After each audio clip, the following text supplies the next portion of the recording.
Hey guys, I have another pen unboxing and initial impressions video, and it's this pen right here, for those of you who recognize it. Oh, yeah, there we go. That's the TWSBI logo, and this pen is specifically the Diamond 540, come on focus camera, there we go, the Diamond 540 in a medium nib, and it's a amber color, and unlike my 2000 video, this is actually still sealed. It's not like I've ever used this before. I actually got this as a package set, and it was a deal that TWSBI on their site had going on where they were packaging this Diamond 540, which I believe they are going to discontinue because they came out with an improved version, the Diamond 580. Along with a VAC 700, and both pens were going basically as a set for $100. When I ordered it, they still had plenty of these packages left in stock. You could choose the color that you wanted, although I believe the sapphire version of the 540 was out of stock, which is why I went with the amber. But all four colors of the VAC 700, because it's still in production, were in stock. So 2 pens for $100, good deal. Plus $6 priority shipping. This pen originally went for $50, I believe. It's on like a clearance price of $40 right now, and the VAC 700 normally goes for around $80. So you consider, even with the discounted price, you're still saving yourself $20. Let me just get the pen out. Get a nice foam packaging. Wow. Packaged it really well, actually. It's my first TWSBI product, actually.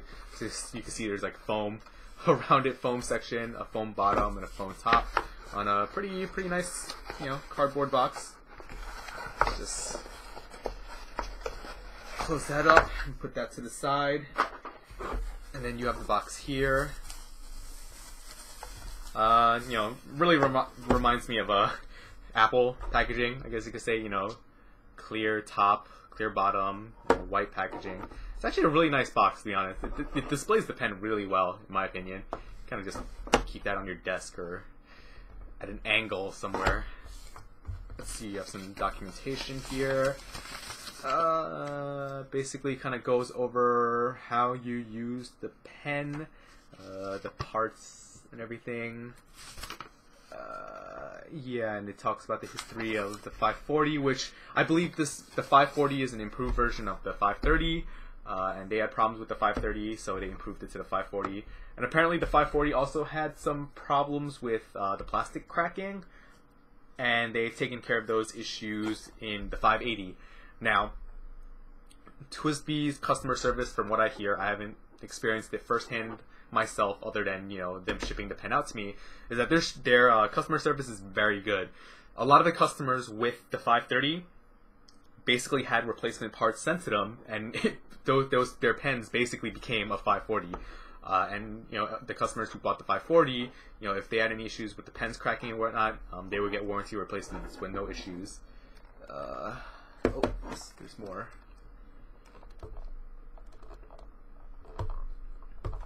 More tape. I kind of want to just get my knife out and cut the sides away, but at the same time I feel like I'm gonna have to get the tape off eventually because I kind of want to keep the box. The box is actually really nice. Alright, screw it. Time to get the knife out. Just want to carefully cut the tape away. There we go. I'm not going to open it all the way since I don't want to cut the other side. Just put the knife away. You can see here you have these 2 plastic pieces kind of holding the pen down. Here's the pen, and underneath you have a small bottle of silicone grease for you to lubricate the piston. This is a piston-filled pen, and then you also have a wrench. This wrench allows you to unscrew, you see there, TWSBI wrench.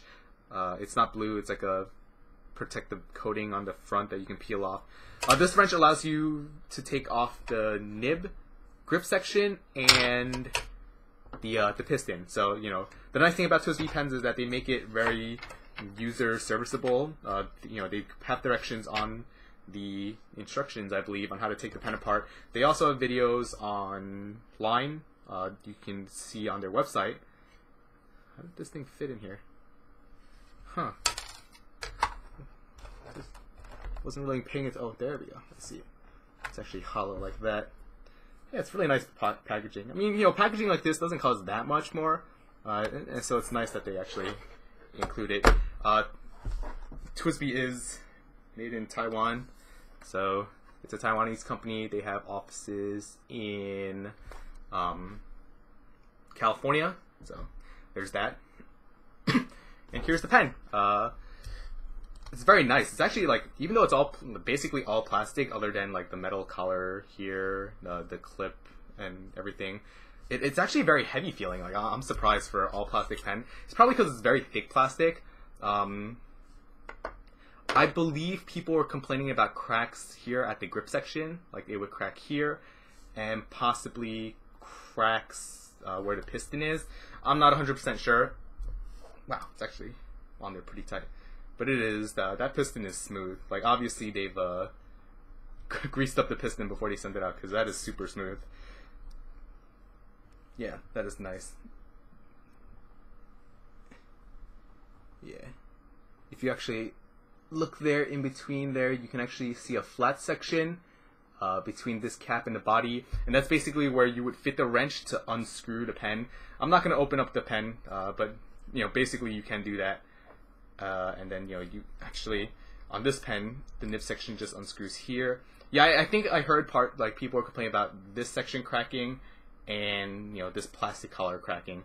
And what they did to fix that in the 580 is I think they put metal bands around the points that were cracking. So there's that. I believe this thing pops out. Obviously if you break one of these, they can always just send you a replacement. And then you have this whole nib section here with the nipple, and you have the feed and the nib here. I want to see how the pen writes out of box, so I'm not gonna really make any adjustments to it or pull it out or anything, just in case. I mean, generally with fountain pens, it is plastic, but the way I see this, unless there's a manufacturer's defect in the material itself, it shouldn't really crack or break, unless you drop it. So just be gentle with it. There is an O-ring seal here, so you don't have to really crank it down really tight. You just get its finger tight, maybe just turn it like a small fraction of a turn again, and there we go. One problem that people had with this is that the way this cap posts, it actually just posts on this. This piston knob here. And what a lot of people would do is that they'll post it, and then when they're trying to take the cap off, they might untwist it off, and then it'll actually twist the piston, and they'll actually force ink out of the pen. For me, it's not a big deal. This pen is long enough, even if I hold it up at a very high angle, it's long enough for me to write without posting it. And honestly, because this cap is so heavy, I feel like it would disrupt, like the bounce is really back heavy with the cap posted. I write pretty light, so I like actually a more nib forward weight, so I can just hold the pen in my hand and control how it writes, versus here where I feel it's going to fatigue my fingers more because I have to force the pen downwards to make it right. So that whole that whole issue with accidentally twisting the spill knob, not really a problem for me. In the 580, they've actually corrected it by adding another metal collar here, similar to the VAC 700, where the cap will actually lock onto that section instead of on the knob itself. So even if you twist it, you won't twist this knob here for moving the piston. I'm gonna fill it up. I have a Pelikan Brilliant Black. It's kind of my standard go-to ink for fountain pens because it's it basically works in any fountain pen. It's not overly wet, it's not overly dry. It's kind of like a just right type of ink. It's also relatively inexpensive. I think a 2 fluid ounce bottle you get for like $8. It's not the blackest of black inks. Definitely depending on the pen and paper you're writing with. But it's not terrible. It's black enough, I suppose you could say. Let me just get that on camera so you can see. And just fill this up. Whoops. kind of need a little low on ink. They didn't really get anything in that filling. That's nice. I'm not sure. Kind of didn't want to get ink all over my fingers, but it looks like I'm not going to have much of a choice. There we go. Ugh. Not a complete filling, but good enough for these purposes. Let's just cap that back so I don't spill it accidentally. Actually, that's not bad for a filling. Yes. The way the feed is cut is actually catching along the microfiber cloth. Oh well, not a big deal.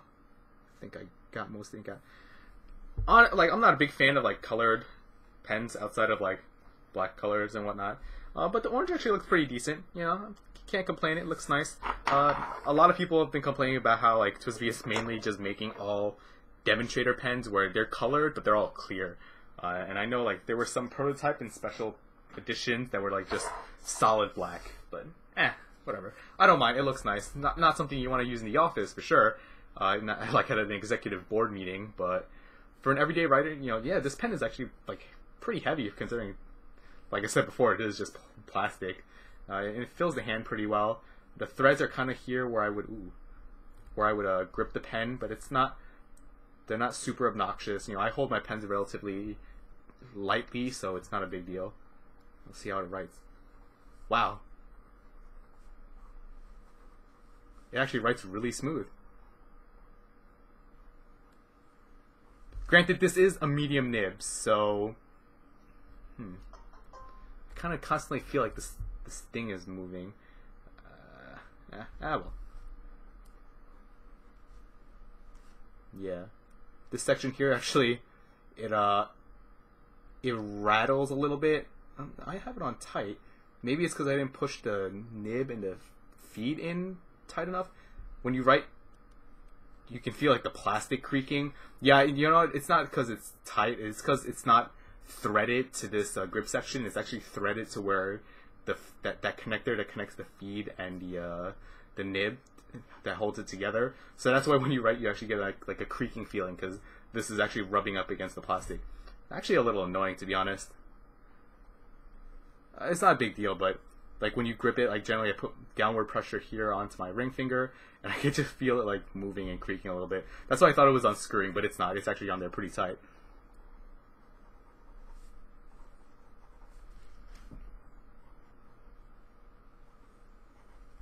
The pen writes a little on the dry side, in my opinion. Not terrible, but I can definitely feel like, you know, like I said, you know, Pelikan Black isn't the wettest ink in the world, so I'm not going to expect it to be like gushing out or anything. But writing it, I can almost feel like I can feel the texture of the paper when I'm writing, which tells me, and you know, there's a reason why I normally buy pens with extra fine and fine nibs. It's because my handwriting's small, and even using something like a medium, it looks like crap. I gotta write much larger. There we go. Ooh. Heard a little creaking. I was putting a little downward pressure on there to see if the tines separate. You get some very little line variation. It's not a flex nib, so I'm not trying to really put a lot of downward pressure onto there. But let's write something out.